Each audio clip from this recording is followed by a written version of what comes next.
Assalamu alaikum dear friends. Today I am here to explain the conditional probability, most important example of conditional probability with solution. So must watch this video till end if you want to get more concepts. So let's start the video. Here is the problem that what is the probability that a randomly selected poker hand contains exactly 3 houses given that 2 houses. तो इसको आपने discuss करने से पहले आपको ये चीज पता होना चाहिए कि कंडीशनल प्रोबेबिलिटी क्या होती है, इसका फार्मूला क्या होता है। ये कंडीशनल प्रोबेबिलिटी का फार्मूला पता होगा तो इसे हम इस सॉल्व आउट करने में इजीनेस रहेगी। चलिए पहले कंडीशनल प्रोबेबिलिटी को डिस्कस करते हैं।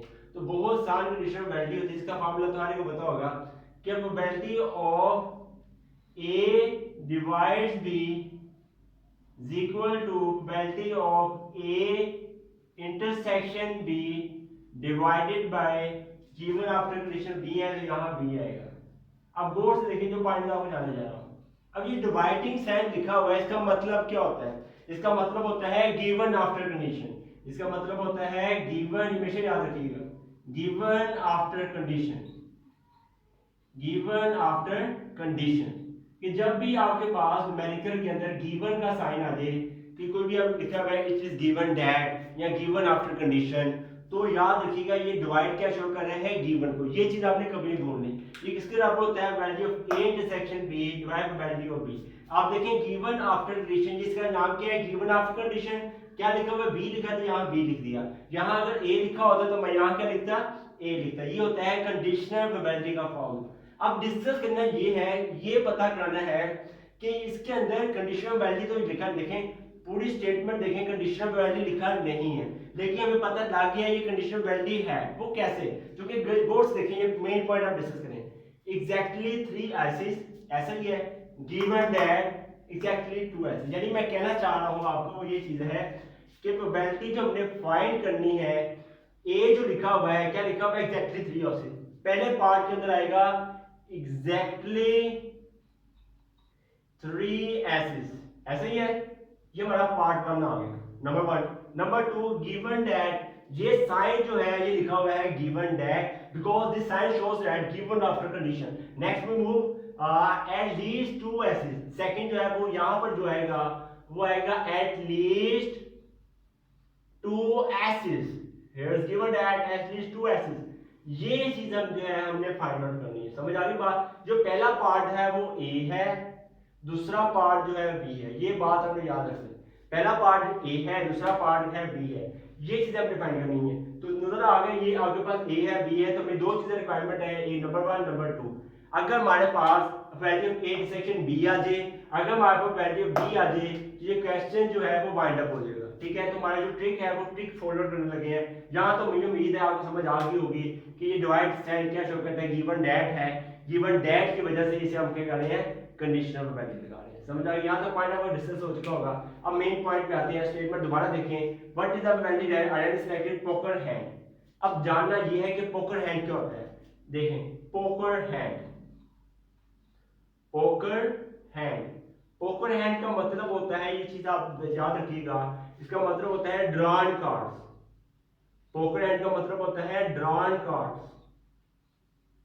जो भी आपने कार्ड ड्रॉन किए हैं, जो भी आपने सिलेक्ट किए हैं, जो भी चूज किए हैं, जो भी वर्ड यूज करते हैं, वो होते हैं पोकर हैंड। अब गौर से देखिएगा, पोकर हैंड कंटेन करता है एग्जैक्टली 3 एसिस एंड 3 2 एसिस। अब गौर से ध्यान देखें, मैं क्या करने लगा हूं, 3 यहां से आया प्लस और 2 यहां से आया, कितना आया 5। तो मतलब आपका पोकर हैंड कितने हैं 5। तो ये चीज हमें पता लग गई कि हमारे पास जो पोकर हैंड जो है वो कितने हैं 5 है। वो कैसे पता लगा आपके सामने, ये पोकर हैंड से ड्रॉन कार्ड। तो ड्रॉन आपके पास एक ये 3 था, एक यहाँ पर 2 था, तो 3 + 2 होते हैं 5। तो पोकर हैंड जो में गिवन है वो मानी ड्रॉन कार्ड जो में गिवन है वो 5 है। ये आपको पहले पता होगा, जो पोकर हैंड यानी जो ड्रॉन कार्ड्स होते हैं उनका हम स्मॉल आर से शो करते हैं। इसे मैंने स्मॉल आर, क्योंकि आपको याद है एनसीआर, इसे मैंने पहले डिस्कस की है, एनसीआर कॉम्बिनेशन बताया था। स्मॉल आर जो होता है वो शो करता है ड्रॉन कार्ड। जो भी हम चूज करते हैं, जो भी हम सिलेक्ट करते हैं, उसको हम स्मॉल आर से रिप्रेजेंट करते हैं। तो स्मॉल आर में जो गिवन है यहाँ 5 गिवन है। अब बात करते हैं एन। एन क्या चीज होती है? तो आप सिंपल आपको पहले पता होगा कि टोटल कार्ड्स कितने होते हैं, बताया जरा। टोटल कार्ड्स जो हर एक को पता होगा कितने होते हैं 52। टोटल कार्ड्स कितने होते हैं 52। तो यहाँ पे इसे सोल्व कर सकता हूँ, यहाँ लिखूंगा मैं टोटल कार्ड यानी एन आपके पास कितने हैं 52। तो हम इसे सिंपलीफाई करें एनसीआर। आप देखिए एन आपके पास क्या गिवन है, एन आपके पास 52 गिवन, यहाँ लिखूंगा मैं 52 सी, आर जो में गिवन है 5, ये लिख दिया मैंने 5। 52 से 5 आप क्या करते हैं, सोल्व आउट भी कर सकते हैं। ये हमारे पास वैल्यू आ गई है, वो है कॉम्बिनेशन लॉ, यानी हम कह सकते हैं ये टोटल सैंपल स्पेस जो आई है एनसीआर वो आ गया 52 से 5। यहाँ तो मुझे उम्मीद है आपको पॉइंट क्लियर हो चुका। अब मेन पॉइंट को डिस्कस करने जा रहे हैं। पहले ये फाइंड करेंगे, फिर इसके बाद ये फाइंड करेंगे, हमारा क्वेश्चन जो होगा वाइंड अप हो जाएगा। अब देखिए value A intersection A B की बात करें, value of A intersection B, ये किसके बराबर होता है, ये जिक्र होता है। वैल्यू आपको हर एक पता होगी, वैल्यू क्या होती है, number in A, number in A intersection B divided by number in sample space. ठीक हो गया, नंबर इन सैंपल स्पेस हमारे पास मौजूद है, लेकिन ये जो लिखा हुआ नंबर इन ए बी ये हमारे पास मौजूद नहीं है। तो आपने ये फाइंड करना ना हमने, तो इस फाइंड करने के लिए हमें दो रिक्वायरमेंट्स जरूरी है। पहली रिक्वायरमेंट जो है हमारे पास क्लियर हो चुकी है, वो है 52 सैंपल स्पेस आपके पास लिखा हुआ है, टोटल सैंपल स्पेस वो 52 है। लेकिन हमारे पास जो लास्ट रह गया ये ए एंड बी जो है number in A B find करनी है, बहुत आसान है। नंबर इन ए बी कैसे फाइंड करोगे, जो हमें पता लगा होगा कि नंबर इन ए क्या है, ऐसा ही है ना, हमें पहले पता होना चाहिए कि नंबर इन ए क्या है, सबसे पहले पता होना चाहिए नंबर इन बी क्या है। जब ये दोनों चीजें पता होंगी तो हमारे पास पता लग जाएगा कि number in A and B. तो हमारा नेक्स्ट वर्किंग क्या है, ए में ए नंबर इन ए फाइंड करनी है, फिर next number in B, last find करेंगे number in A intersection B. तो सबसे पहले हम जो डिस्कस करने जा रहे हैं नंबर इन ए। अब ए की बात की जाए, ए हमारे पास क्या है, एग्जैक्टली 3 एसेस। अब एस कितने होते हैं ये चीज आपको पता होगी। अब एस कितने होते हैं, एस तुम्हारे को पता होगी, एस होते हैं 4, ऐसे ही है ना, एस कितने होते हैं बताइए जरा, एस होते हैं 4। अब देखें जो नई ट्रिक जो बताने जा रहा हूं वो ये चीज है, ये शायद आपको पता नहीं होगी। देखिए क्या लिखा हुआ है, एग्जैक्टली 3 एसेस। अब गौर से देखिएगा मैं क्या करने जा रहा हूं, इस पर फोकस करें। एस कितने हैं 4, मैं लिखूंगा यहाँ पर 4 लिखूंगा, फिर मैं लगाऊंगा यहाँ कॉम्बिनेशन, क्योंकि यहाँ देखें एग्जैक्टली 3 लिखा हुआ है, तो यहाँ क्या आएगा 3 आएगा। समझ आ गई बात, दोबारा बता दूं आपको ये कैसे फाइंड करना है, वो तरीका आपको बता रहा हूँ। कंडीशनल प्रोबेबिलिटी के अंदर एग्जैक्टली 3 ऐसे लिखा हुआ है, एस चूंकि होते हैं 4, यहाँ लिखा मैंने 4 कॉम्बिनेशन, इसके साथ 3 लिखा तो मैंने 3 लिख दिया, इसके साथ अगर 2 लिखा तो मैं यहाँ 2 लिखता, अगर यहाँ 4 लिखा हो तो मैं 4 लिखता। समझ आ गई। इसके बाद ये वाइंड अप नहीं होगा, इसके बाद एक और वर्किंग होती है। वो वर्किंग क्या होती है, इसकी ऑपोजिशन। जब भी हम कंडीशनल वैल्यू लागू करते हैं, जिसमें कंडीशन आती है, तो उसकी हमेशा प्रोबेबिलिटी का उसको ऑपोजिशन भी होती है, यानी ऑपोजिशन की बात की जाए। अब गौर से जो मेन पॉइंट डिस्कस करने जा रहा हूं, अब इस पर ध्यान देना आपने, ये आपका मेन टारगेट है, ये चीज आपको पता है टारगेट क्या है। अब देखिए क्या करता हूं मैं, ऑपोजिशन करता। ऑपोजिशन देखिए 52 में से अगर मैं 52 में -4 कितनी आती है, इसकी 48 आती है, ऐसा ही है। सी इसकी बात की, ये 5 है, ये ऊपर के लिए 52 -4 48 आ गया। आप ये नीचे वाला नीचे वाले के साथ, डाउन वाला डाउन वाले के साथ, यानी 5 - 3 करें तो कितना आता है 2। तो ये काम आपने करना है, समझ आ गई बात। तो नंबर इन्हें कैसे फाइंड आउट करना है, कैसे फाइंड करना है, पहले आपने लिखना है कि 3 से 4 से 3, फिर इसकी ऑपोजिशन निकालनी है, क्योंकि आपको याद होगा प्रोबेबिलिटी डिस्ट्रीब्यूशन की डेफिनेशन आपको याद होगी, उससे वो मैच करती है। दूसरी होती है an arrangement of probabilities against each possible value. जब भी हम प्रोबेबिलिटीज लिखते हैं उसकी हमेशा ऑपोजिशन लिखी जाती है, तो ये definition probability distribution numerical probability distribution से बहुत ज्यादा मैच करता है। तो ये देखिएगा आपको पता लग गया 4 से 3 मल्टीप्लाई है इसके ऑपोजिट, यानी 52 - 4 48, 5 - 3 2। समझ आ गई ये पॉइंट। नेक्स्ट हम डिस्कस करने जा रहे हैं नंबर इन बी। नेक्स्ट हम डिस्कस करने जा रहे हैं नंबर इन बी। अब नंबर इन बी की बात करें, क्या लिखा हुआ है, एटलीस्ट 2 वॉइसेस। ये चीज आपको पहले पता होगी। एटलीस्ट का मतलब क्या होता है, एटलीस्ट का मतलब होता है ग्रेटर देन इक्वल।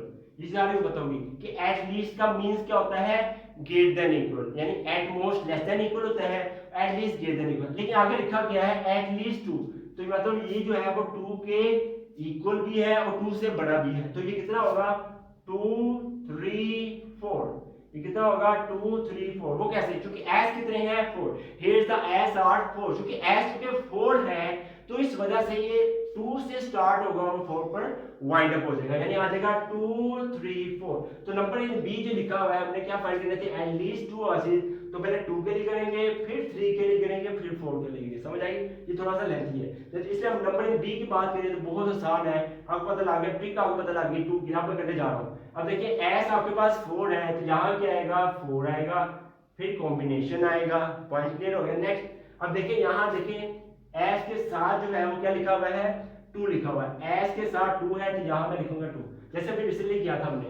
एस के साथ 3 था, यहाँ 3 आया, ऐसा ही है। अब एस के साथ 2 है तो यहाँ क्या आया, 2 आ गया। यहाँ तो पॉइंट क्लियर हो गया। अब इसकी क्या करनी है, ऑपोजिशन लगानी है, वही काम देखें थोड़े से। 52 माइनस 4 करें तो क्या आएगा, 48। ऐसे भी एक का किया था वही काम करना है, ठीक है। अब देखिए यहाँ पर देखिए 5 है, ये 2 है। अब देखिए यहाँ 5 है, यहाँ क्या है, 2 है। 5 माइनस 2 कितने होते हैं, 3। यहाँ आ जाएगा 3, यहाँ तो पॉइंट क्लियर। अब मैं यहाँ लिखूंगा प्लस। प्लस क्यों लिखा गया, आपको पता है 2 के लिए करना है, फिर 3 के लिए करना है, फिर 4 के लिए, तब जाके फाइंड आउट हो जाएगा। अब नेक्स्ट क्या करना है, 4 जो होगा वो एज इट इज आ जाएगा। अब देखें यहाँ 2 है, यहाँ क्या आएगा, 3 आ जाएगा। फिर से देखने की जरूरत नहीं पड़ेगी हमें, यहाँ तक पॉइंट क्लियर है। नेक्स्ट अब देखेंगे 48 भी एज इट इज आ जाएगा, क्योंकि 52 अगर 52 देखा 52 माइनस 4 करता आपके पास वही 52 माइनस 4 कितने आते हैं, 48। अब ये देखिए यहाँ पर दोस्त देखिए जरा, ये 5 है, ये कितना लिखा हुआ 3 है। 5 माइनस 3 कितने होते हैं, 2। यहाँ 2 आएगा, समझ आ गई। ये सेम रहेंगे, पहले 2 आएगा, फिर 3 आएगा, नेक्स्ट जो होगा वो 4 आएगा। लेकिन यहाँ चेंजिंग आ रही है, क्योंकि 5 माइनस 3 करो, आपके पास देखिए आपके सामने है, 5 माइनस 2 करो तो 3 आ रहा है, 5 माइनस 3 करें तो कितना आएगा, 2 आएगा। यहाँ तो पॉइंट क्लियर है। अब प्लस करते हैं नेक्स्ट। अब ये 4 एज इट आएगा, सी। अब देखिए ये 2 है, यहाँ 3 है, यहाँ क्या आएगा, 4 आएगा, समझ आ गया यहाँ पॉइंट। नेक्स्ट 48 एज इट आ जाएगा, 48 सी। नेक्स्ट देखें फिफ्थ, ये 5 है, ये 4 है, सही है। तो 5 माइनस 4 क्या है, यहाँ 1 आएगा। देखिए ना, ये 5 था, ये 4 है, तो 5 माइनस 4 1, 5 माइनस 2 3, ठीक है। 5 माइनस 3 2 आ गया। यहाँ तक पॉइंट क्लियर हो गया। नंबर इन बी तो फाइंड करने से हमने फाइंड आउट कर लिया। अब आपको पता है नंबर इन ए फाइंड करने से बी हमने फाइंड आउट कर लिए हैं। अब देखें number in A and B find करना है। नेक्स्ट हमने फाइंड करने जा रहे हैं number in A and B. बहुत आसान, ये आपको पहले पता होगा कि ए इंटरसेक्शन बी लिखा हुआ है, तो ए से बी ये शो करता है कि जो कॉमन पॉइंट्स होते हैं वो हम सेलेक्ट कर लेते हैं। अब देखिए ए एंड बी में देखिए जो कॉमन पॉइंट्स क्या है। अब देखिए 4 से 3 48 से ये कहाँ मौजूद है, 4 से 3 ये देखिए, गौर से देखिएगा, ये मैंने दायरा लगा रहा हूँ 4 से 3। अब देखिए ये चीज जो है ये दोनों आपस में मैच करती है। देखिए दोनों सेम है, 4 से 3 40, जो आप मैच करेंगे ए से बी जो होता है कॉमन पॉइंट, तो जो कॉमन पॉइंट्स आपने करना उसे लिख देना है। तो यहाँ लिख दूंगा मैं, नंबर एन बी आ जाएगा आपके पास 4c3 मल्टीप्लाई बाय 48c2। समझ आ गई बात। तुम्हारे पास नंबर ए बी फाइंड करना, तो हमने फाइंड कर लिया। आपके पास क्या है 4c3, क्योंकि तो मैच कर रहे हैं 48c2। तो नंबर ए बी जो फाइंड करना था, यानी ये जो है फाइंड आउट कर लिया है। और नंबर सैंपल्स पे अब ये खुद भी आप कर सकते हैं सिंपलीफाई, यानी मैं यहाँ ही कर देता हूँ मैं। नंबर ए एंड बी हमारे पास जो आ गया वो है यहाँ पर 4c3 मल्टीप्लाई बाय 48c2 आ जाएगा, डिवाइडेड नंबर सैंपल्स पे आपके पास यही आ जाएगी 52c5। इसका आपने कहते हैं कैपिटल से सोल्व आउट करना है, कॉम्बिनेशन लगा के, या खुद कर लेंगे। यहाँ तक पॉइंट आपका क्लियर हो चुका। अब देखिए नंबर ए एंड बी जब फाइंड करनी थी, जो हमारा जो पहला टारगेट था वो हमारा अचीव हो चुका है। नेक्स्ट टारगेट हमारा लास्ट है ये कि जैसे ही फाइंड होगा हमारा क्वेश्चन जो होगा वाइंड अप हो जाएगा। तो लास्ट पॉइंट बहुत इंपॉर्टेंट है, तो वीडियो को स्किप मत कीजिएगा। लास्ट पॉइंट डिस्कस करने जा रहे हैं वो वैल्यू ऑफ बी। तो वैल्यू ऑफ बी की बात करें तो वैल्यू ऑफ बी क्या होता है बताइए जरा। सिंपल नहीं है कि वैल्यू ऑफ बी तो हमें पता है number in B divided by number in some space, ऐसे ही होता है ना, क्योंकि यहाँ बी है तो बी की वैल्यू होगी। ये सिंपली मैं भी कर लूंगा। अब देखिए यहाँ देखिए वो पॉइंट देखिए, नंबर इन बी किधर है, नंबर इन बी तो सारा सेट नहीं आ जाएगा ऑब्वियसली, तो यहाँ मैं लिख दूंगा ये सारा सेट आपने ऐसे लिख देना। यानी मैं कहना चाह रहा हूँ 4c2 यही सारा कुछ 48c3 कैसे प्रोवाइड होने लगा plus 4c3 multiply by 48c2 plus 4c4 multiply by 48c1 divided by number sample वही 52c5 समझ आ गई आपकी बात। इससे भी आपने सोल्व आउट करना है। सोल्व आउट करने के बाद इसकी वैल्यू जो भी आएगी वैल्यू बी वो आपने यहाँ लगा देनी है, या खुद करना है आपने काम। नेक्स्ट वर्क की आपने खुद करनी है। वैल्यू एस एंड बी की जो वैल्यू आएगी आपने इधर लगा देनी, दोनों को आपने डिवाइड करना है। आपके पास कंडीशन वैल्यू जो हमने सोल्व आउट करना है तुम्हारे पास आ जाएगा। मुझे उम्मीद है I am hopeful with that कि आपको ये सारी चीज जो है क्लियर हो चुकी होगी। Thanks for watching the video. If you like this video then kindly must subscribe my YouTube channel. Good bye.